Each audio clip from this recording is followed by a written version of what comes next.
Assalamualaikum warahmatullahi wabarakatuh. Waalaikumsalam warahmatullahi wabarakatuh. Kami dari kelompok 1 ingin mempresentasikan tentang hakikat pendidikan kewarganegaraan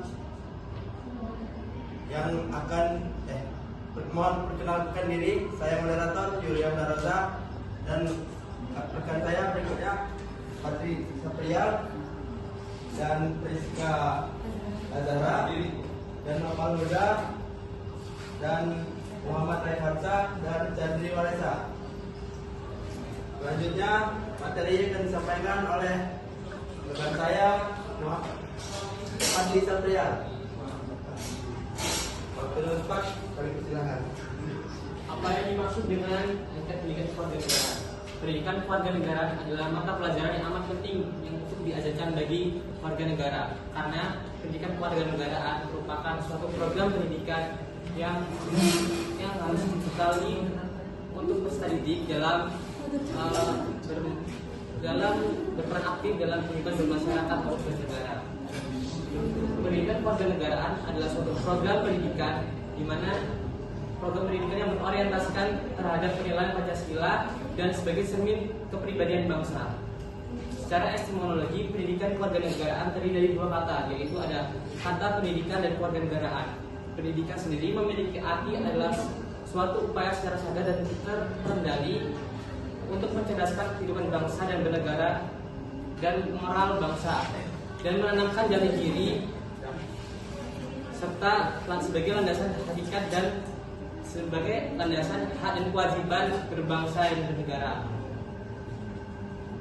Lalu kewarganegaraan sendiri memiliki arti suatu hal ihwal yang berkaitan tentang kewarganegaraan.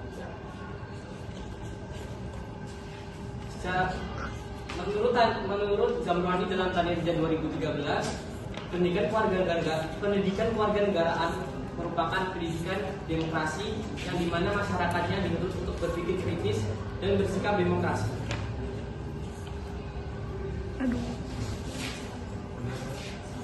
Selanjutnya akan disampaikan oleh Priska Azara. Selanjutnya pada 1975 mata pelajaran pendidikan kewarganegaraan negara diganti dengan pendidikan moral Pancasila.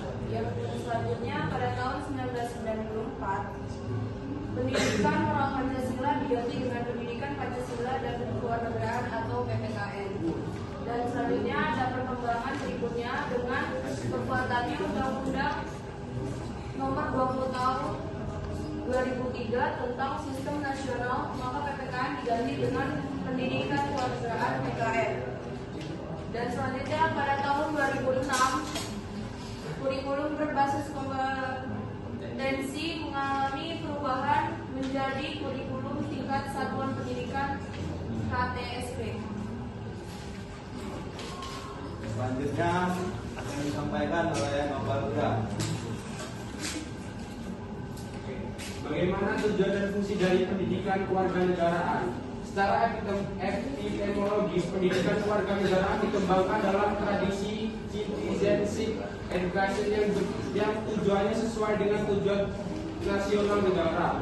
Pasal 35 UU Nomor 12 Tahun 2012 tentang pendidikan tinggi pendidikan kewarganegaraan dimaksudkan agar peserta didik memiliki rasa kebangsaan dan cinta tanah air.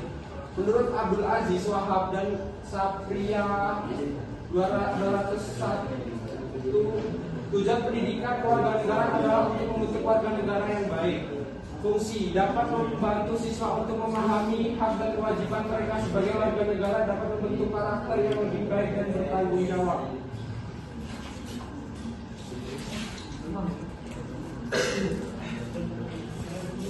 Selanjutnya akan disampaikan oleh Muhammad Raifatsa.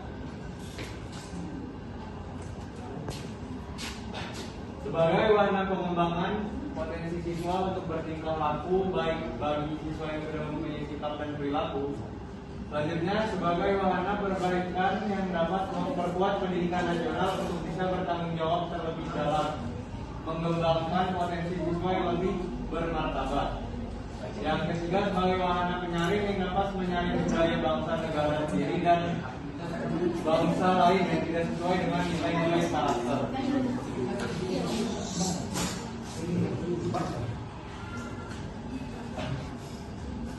Selanjutnya ada apa kendala dari pembelajaran pendidikan kewarganegaraan? 1. Tidak meratanya penyebaran guru atau pendidik. Hal ini tentu menjadi faktor utama karena Indonesia sendiri memiliki pulau dan juga daerah yang banyak, sehingga terdapat daerah yang masih kekurangan tenaga pendidik atau guru. Contohnya seperti di Kalimantan Utara dan Papua. Yang kedua, kualitas guru atau pendidik. Tentunya guru juga harus memiliki kualitas yang bagus. Pendidik yang belum memiliki 4 kompetensi, profesional, pedagogik, sosial, dan kepribadian. Metode pembelajaran yang kurang kreatif. Selanjutnya yang akan disampaikan oleh Chandri Waresa. Yang pertama ada pendidikan kewarganegaraan masih dominan aspek kognitif.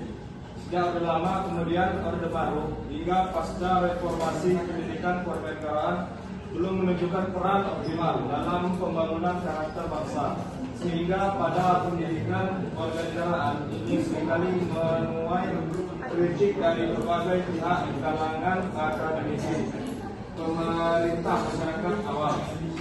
Pasca jatuhnya rezim Orde Baru pada tahun 1998, program P4 ternyata dihapus di dalam kurikulum pendidikan karena program tersebut hanya digunakan sebagai alat untuk mempertahankan kekuasaan.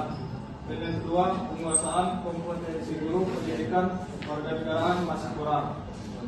Di Indonesia pada dasarnya pendidikan kewarganegaraan memiliki peran dan juga tanggung jawab yang besar demi terbangunnya karakter bangsa. Namun selama ini selalu mengalami kendala.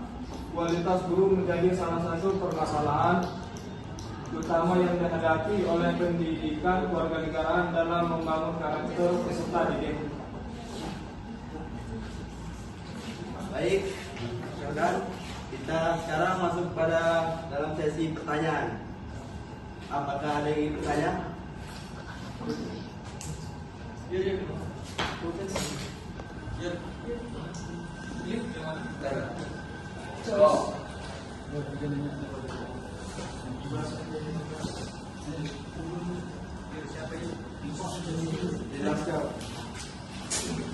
Izin bertanya, apa sih yang dimaksud dengan aspek kognitif?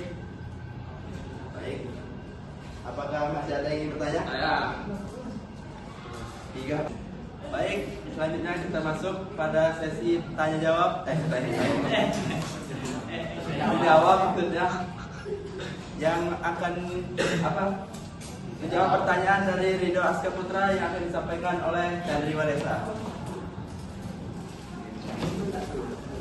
Di sini saya akan menjawab pertanyaan dari Ridho Aska Putra. Apa yang dimaksud dengan aspek kognitif? Adalah aspek yang berkaitan dengan banyak hal akan menjadi sesuatu yang dasar. Bagaimana, Ridho? Selanjutnya pertanyaan yang ketiga yang akan dijawab oleh Rizka Azhara.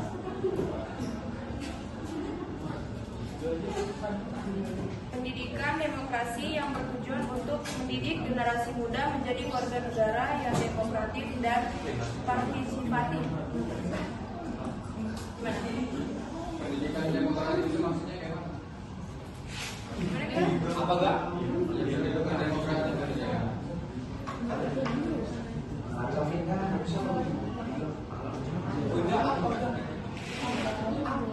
Coba sebutin jawabannya. Pendidikan demokrasi yang bertujuan untuk mendidik generasi muda menjadi warga negara yang demokratis dan partisipatif.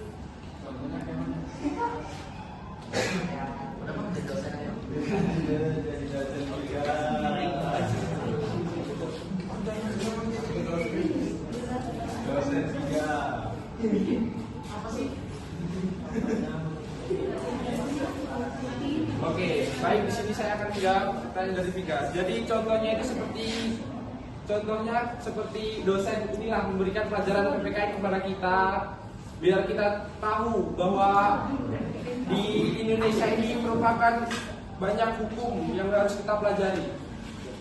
Gimana kita? Terima kasih jawabannya Bapak. Selanjutnya pertanyaan dari Najwa yang akan disampaikan oleh Bapak Ruda. Oke, baik, saya akan menjawab pertanyaan dari Najwa. Jadi yang ditanya Najwa adalah jika tidak ada mata pelajaran PPKN di sekolah, akan terjadi seperti apa sekolah tersebut? Nah, baik, di sini akan saya menjawabnya. Akan terciptanya kehidupan bermasyarakat, berbangsa dan bernegara yang tidak beraturan dan memicu kehancuran sebab PPKN memuat materi kewarganegaraan. Contohnya kehancuran seperti saling bertengkar satu sama lain cuma masalah sepele, perdebatan, mungkin karena di perkuliahan lah salah kata atau mungkin apa gitu. Pegang sih.